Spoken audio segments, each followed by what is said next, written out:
I like to keep the drawings that I've already done up above my workspace so that I can kind of see where I am along the way as the story progresses. And that way I can kind of see what the next drawing is going to be based on where the story has been already. Looks good. So basically I'm going to start out with a thumbnail drawing that I did. I can't really tell what's going on, but I can. So I'm going to make this a little bit cleaner so we can tell what's going on. We're going to start with a piece of Bristol board. This is the brand I use. It seems to work pretty well for me, but this is my last piece. Take a mechanical pencil. I just use regular mechanical pencil. 0.7 lead, nothing special about it. My text guide I made. This is for measuring out the panels so that they all fit in the format that I'm going to send off to get printed. Now I'm using this light table so that it can shine through and I kind of trace out my text area. And it kind of helps to turn this light off so that the light shines through and I can see it.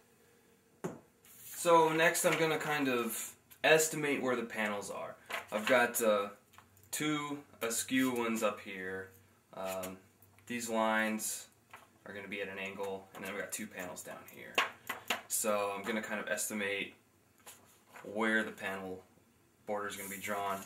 And I like to keep this thumbnail sketch over here to the side just to use it as a reference as I go along. So I'll just tape that down. So half down here and half up here.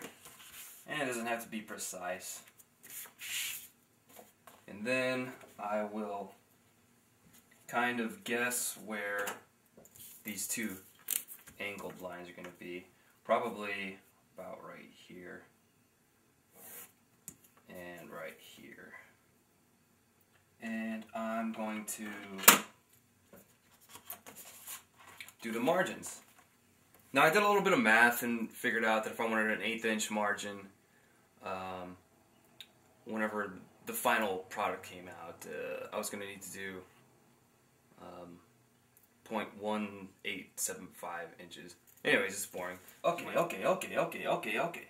Turn this on. Okay, next we're going to tape this down with some Scotch tape to prevent it from sliding around. Okay, now we're going to draw our characters using our mechanical pencil.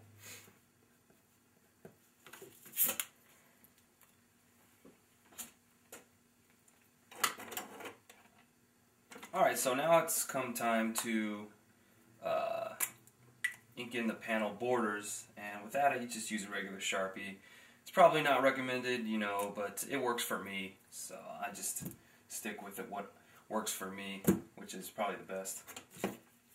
Okay, now we're done inking in, now we're done filling in the panel borders.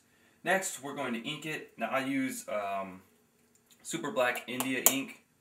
I find that it's super dark, it's easy to use, and it will stay black for a very long time. Whereas some of these Sharpies, over the years, will turn brown on the paper, but this won't. But it's great stuff. I use a nib pen.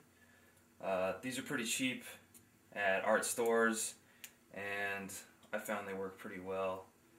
So they look great and they're really stylish. They're really stylish is what I'm trying to say.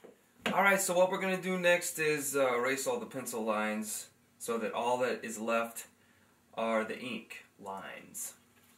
Alright, now we're going to scan this thing. Down here I got my scanner. I don't have one of those big giant fancy scanners. This is your basic $100 Walmart scanner right here, and that's kind of why I use the smaller Bristol board so that I can use the smaller scanner, and it works pretty well.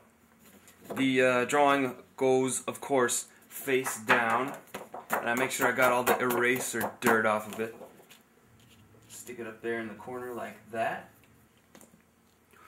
Okay, and just to make sure that it's nice and firm, I'll stick a book on there with a weight on top. Make sure it's nice and flush with the glass surface. I like to hit Alt-F-M in Photoshop. That's a quick way to get down to the scanner. So we're going to scan it in full plate in black and white, and it's going to be 600 dpi or dots per inch, and we're going to make sure that it's the full Platen, and then we hit scan. Alright, here we go. So it turns out that it was upside down. That's not a problem. First thing we're going to do is we're going to go to the image, Alt-I, go down to mode, and let's change it to grayscale. That makes it a little more flexible. You can modify it and things like that. So next we're going to transform it. Let's select everything by pushing Control A. That'll select everything. Then hit Control T to transform, and hold Shift, and we'll just flip it right. Alright, now hit Enter. Okay, that'll confirm the transformation, and then we're going to deselect it by pushing Control D. Okay, next we're going to clean it up a little bit. Let's zoom in, hit Z, and zoom in there. We're going to clean that dirt up. I like to use the pencil tool to clean things up. It's a convenient way to do it. Hit X. You can switch between black and white.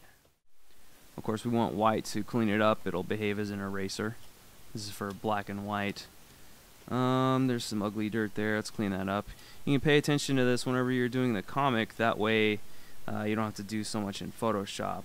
And like this right here, I don't like the way that looks, so I hit B for the pencil tool. Can clean that up a little bit. Yeah, I don't like the way these look.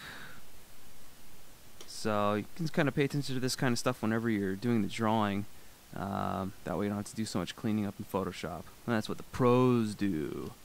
Alright, now let's go over here. I'm going to clean this up as well.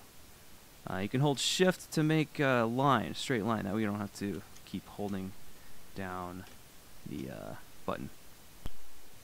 Okay, and you can press the brackets button to size down the brush.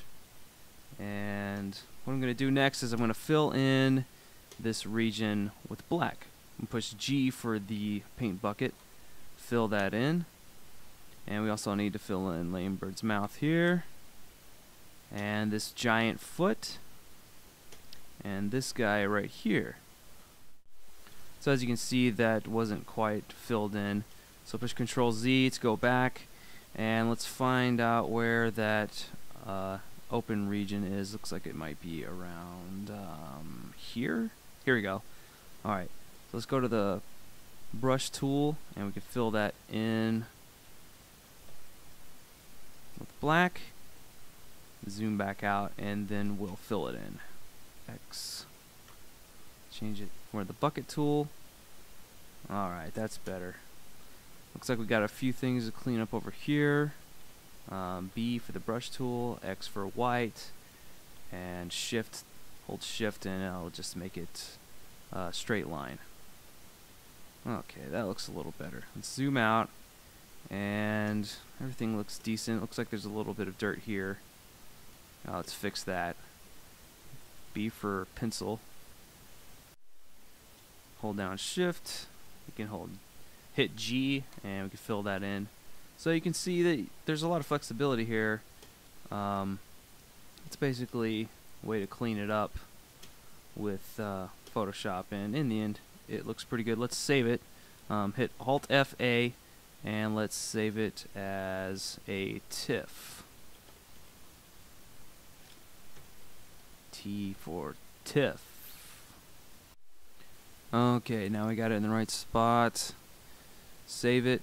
And of course, whenever you're done, you can crop it. I recommend this SLW image compression.